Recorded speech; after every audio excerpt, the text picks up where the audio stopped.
Right, open Zoom. Here we go.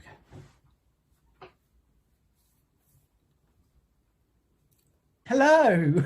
Hi. How are you? Trish, tell us your full name and what you do. I'm Trish Wheatley. I'm Chief Exec of Disability Arts Online, which is a disability-led arts organisation working to support people across all art forms and interpret and talk about arts and culture from a disability perspective. First thing I'm going to ask really is what are the new barriers and what have we been discovering over the last 3 months or even longer for some? Yeah, it's really interesting actually. I was sort of in response to that, I would say the barriers are kind of still the same. They're just manifesting in slightly different ways on digital platforms.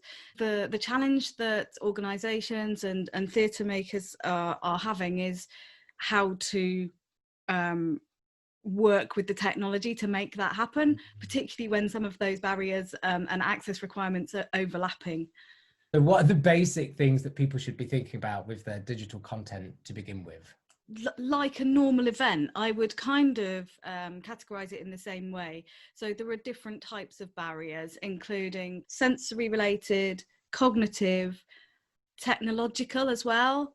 Your audience is having to quickly learn new technologies as well, so thinking about that. Physical, which you may not consider in a digital space, but particularly around fatigue related conditions. Biggest things that we're learning about work in digital spaces is around pace and digital fatigue, and being really aware of that.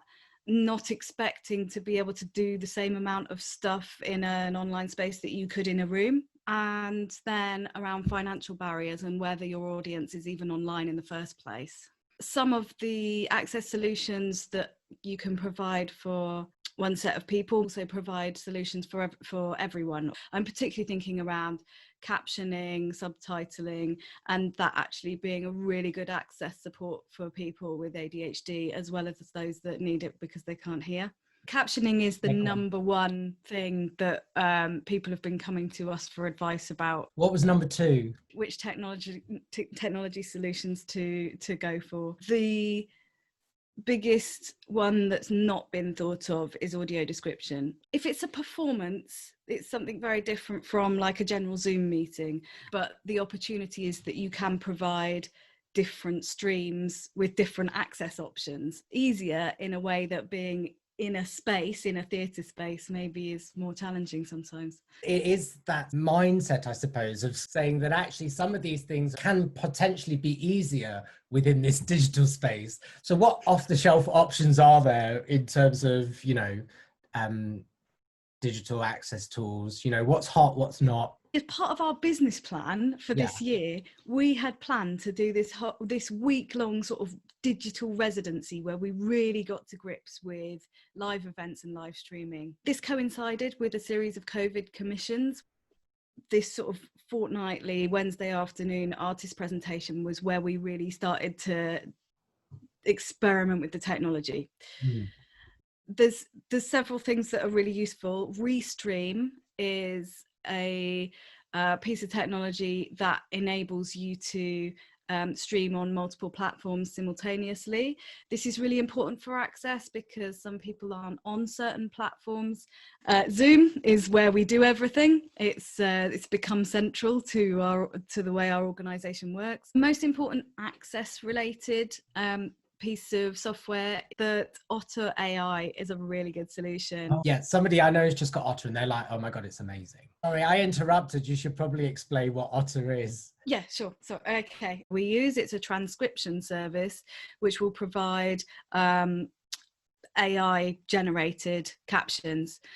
So obviously you're Disability Arts Online, and there's a clue in there in terms of where you operate. It's around how actually we can start to sort of see a digital landscape become more holistic within the general arts landscape. And I think it's about realizing that the audience kind of exists in multiple places, and that's your community. That I see it as our community. Thinking about the relationship with your audience and how you want that to be in a much more holistic way, because they're the same they're the same people. It's really, really important that there is a continuation of those digital spaces, because there was a survey that came out just this week, the Act 2 survey, which showed that 77% of disabled people consider themselves vulnerable to COVID, and I think it was 26% of those people interviewed said they wouldn't go back to the theatre until there's a vaccine found. So that's a really significant number of people. And actually, before this whole thing happened, there were people who really love arts and culture, but actually can't get into these spaces. So I think if you're going to really think about being truly accessible, it's got to be about a simultaneous digital and live offer.